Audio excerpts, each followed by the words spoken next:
మీ car EMI కట్టలేకపోతున్నారా? మీ car EMI మేము కడతాం. ఈ నెంబర్కి కాల్ చేయండి. నమస్తే అండి. మన లా ప్రోగ్రామ్కి స్వాగతం. ఈరోజు అంశం ఏంటంటే భర్త కూడా గుర్తుపెట్టుకోండి, భర్త కూడా భార్య పైన మెయింటెనెన్స్ ఫైల్ చేసుకోవచ్చా? ఇది చాలామందికి ఇప్పుడు ఈ మధ్యకాలంలో ఆనరబుల్ సుప్రీంకోర్టు వారు ఇచ్చిన జడ్జిమెంట్ కానీ, లేదంటే హిందూ మ్యారేజ్ యాక్ట్ సెక్షన్ 24 విషయంలో కానీ, అలాగే గతంలో కొన్ని జడ్జిమెంట్స్ విషయంలో కానీ మనం చూసుకున్నట్లయితే భర్త అనే వ్యక్తి గుర్తుపెట్టుకోండి, భర్త అనే వ్యక్తి తనను తాను పోషించుకోలేని స్థితిలో ఉన్నప్పుడు అతను భార్య పైన కూడా మెయింటెనెన్స్ ఫైల్ చేసుకోవచ్చు. ఇది చాలా మందికి తెలియదు. ఎందుకంటే కొన్ని సందర్భాల్లో ఆ సెక్షన్ 24 హిందూ మ్యారేజ్ యాక్ట్ ఏమని చెప్తుందంటే, ఒక కేసు డైవర్స్ కేసు అనేది పెండింగ్లో ఉన్నప్పుడు లేదా డైవర్స్ కేసు ఫైల్ చేసినప్పుడు భర్తగా ఎనీ స్పౌజ్ అని ఉంది అక్కడ. అంటే అది ఒక భర్త భార్య అని లేదు, ఎనీ స్పౌజ్ గుర్తుపెట్టుకో, ఎనీ స్పౌజ్ భార్య కానీ భర్త కానీ they can file the interim maintenance. So ఆ మెయింటెనెన్స్ అనేది ఫైల్ చేసుకునే అవకాశం ఉంటుంది. లేటెస్ట్గా సుప్రీంకోర్టు వారు ఇచ్చిన జడ్జిమెంట్ ప్రకారం ఏంటంటే, భార్య భర్త ఇద్దరు ఉన్నారు, ఇద్దరు కూడా సమాన ఆర్థిక సంబంధమైన వ్యవహారాలు ఇద్దరికి సమానంగా ఉన్నాయి. అంటే ఇద్దరు ఇన్కమ్ ట్యాక్స్ కడుతున్నారు, వీళ్ళు ఇన్కమ్ ట్యాక్స్ కడుతున్నారు. కాకపోతే భార్య అనే ఆమె భర్త పైన మెయింటెనెన్స్ అనేది వేసినప్పుడు అప్పుడు భార్య ఆర్థికంగా బలవంతురాలు, ఆమె అలాగే ఉంది. ఇద్దరు కూడా సేమ్ ఆర్థిక సంబంధమైన పొజిషన్లో ఉన్నప్పుడు ఆమెకి భరణం ఎందుకు, అది కాన్సెప్ట్.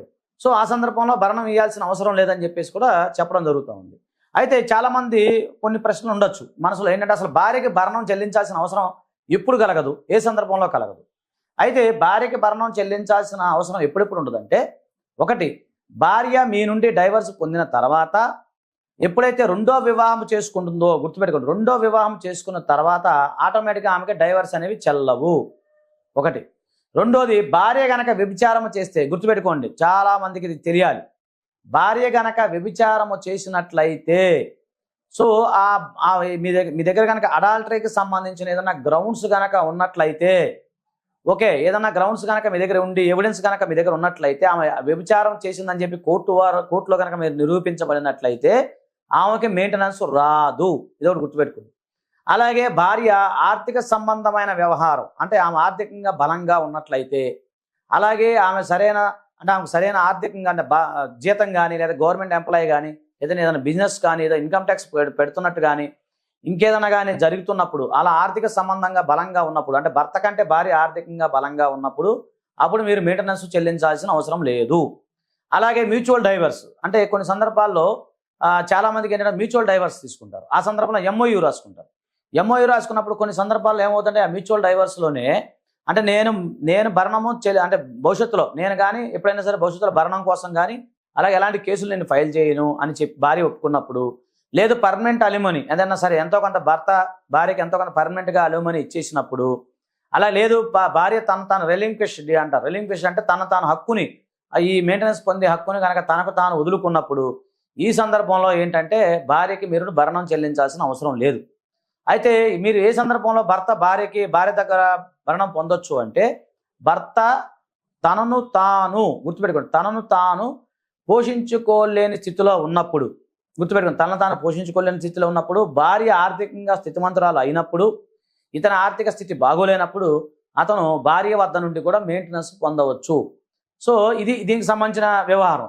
అలాగే కొన్ని సందర్భాల్లో ఏమవుతుందంటే, భార్యాభర్తల మధ్య డిస్ప్యూట్స్ అరైజ్ అయినప్పుడు కొంతమంది అంటే మామూలుగా కొంతమంది ఏం చేస్తారంటే, కొంత అమౌంట్ ఇచ్చేసి, అంటే దాన్ని పర్మనెంట్ అలిమనీగా అనుకోవచ్చు, లేదా ఆస్తుల రూపంలో అనుకోవచ్చు, లేదు కొన్ని సందర్భాల్లో భర్తకు సంబంధించిన శాలరీస్లో కొంతమంది భర్తలు ఒప్పుకుంటారు. అంటే నీకు నెలకి కోర్టు నిమిత్తం సంబంధం లేదు, అంటే కోర్టు ఇచ్చిన సంబంధం లేకుండా నీకు నెలకు 15,000 20,000 నేను ఇచ్చేస్తాను, 30,000 ఇచ్చేస్తాను ముందే బయట అవుట్ ఆఫ్ కోర్ట్ అగ్రిమెంట్ చేసుకున్నప్పుడు, అలాంటి సందర్భంలో కూడా ఏంటంటే భార్యకు సంబంధించి మీరు మెయింటెనెన్స్ ఇవ్వాల్సిన అవసరం లేదు. అతి ముఖ్యమైనది ఏంటంటే, ఇప్పుడు చెప్పాల్సింది ముఖ్యమైనది ఏంటంటే, భార్య గనక ఇదే గుర్తుపెట్టుకోండి, భార్య గనక ఆర్థికంగా స్థితిమంతురాలై ఉండి ఆమె ఇన్కమ్ ట్యాక్స్ అలాగే తదితర వ్యాపారాత్మక సంబంధించిన వ్యవహారం ఉన్నప్పుడు, మీరు అది కనుక కోర్టులో రుజువు చేసినప్పుడు, అంటే జనరల్గా భార్య మెయింటెనెన్స్ వేసినప్పుడు కోర్టు వారు ఏం చెప్తారంటే, అసెట్స్ అండ్ లయబిలిటీస్ ఏవైతే ఉన్నాయో అవి కనుక అసెట్స్ అండ్ లయబిలిటీస్ చూపించినప్పుడు, అప్పుడు దాన్ని బట్టి కోర్టు వారు వాళ్ళ యొక్క ఏదైతే మెయింటెనెన్స్ ఎంత ఇవ్వాలి ఏంటి అనేది కోర్టు వారు నిర్ణయం తీసుకుంటారు. చాలా మంది మమ్మల్ని ముందే అడుగుతారు, సార్ మెయింటెనెన్స్ ఎంత కట్టాల్సి వస్తుంది, నాకు ₹1,00,000 జీతం ఉందంటే ఏ లాయరు చెప్పలేడు ఈ ప్రపంచంలో. అది కోర్టు యొక్క వ్యవహారం. కోర్టు వారు పరిశీలించి ఆమె ఆర్థిక స్థితిని బట్టి దాన్ని బట్టి మెయింటెనెన్స్ అనేది చెప్పొచ్చే తప్ప ఏ లాయర్ అనేది ముందే ఊహించుకొని చెప్పలేరు. ఒకటి.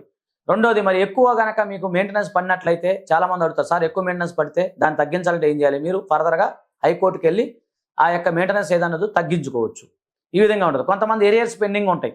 సార్ నాకు ఎరియర్స్ నేను అన్ని కట్టలేకపోతున్నాను, నా పరిస్థితి బాగాలేదు అనుకున్నప్పుడు హైకోర్టులో కూడా మీరు కేసు ఫైల్ చేసుకుని దానికి సంబంధించిన ఆ ఇన్స్టాల్మెంట్ రూపాన ఎరియర్స్ ఏదైతే ఇన్స్టాల్మెంట్ రూపానో లేకపోతే ఎంత పర్సంటేజ్ ఇన్నిసార్లుగా కడతామని చెప్పి కోర్టు వారిని మనం రిక్వెస్ట్ చేస్తే ఆ విధంగా కూడా ఆర్డర్ ఇచ్చే అవకాశం ఉంటుంది.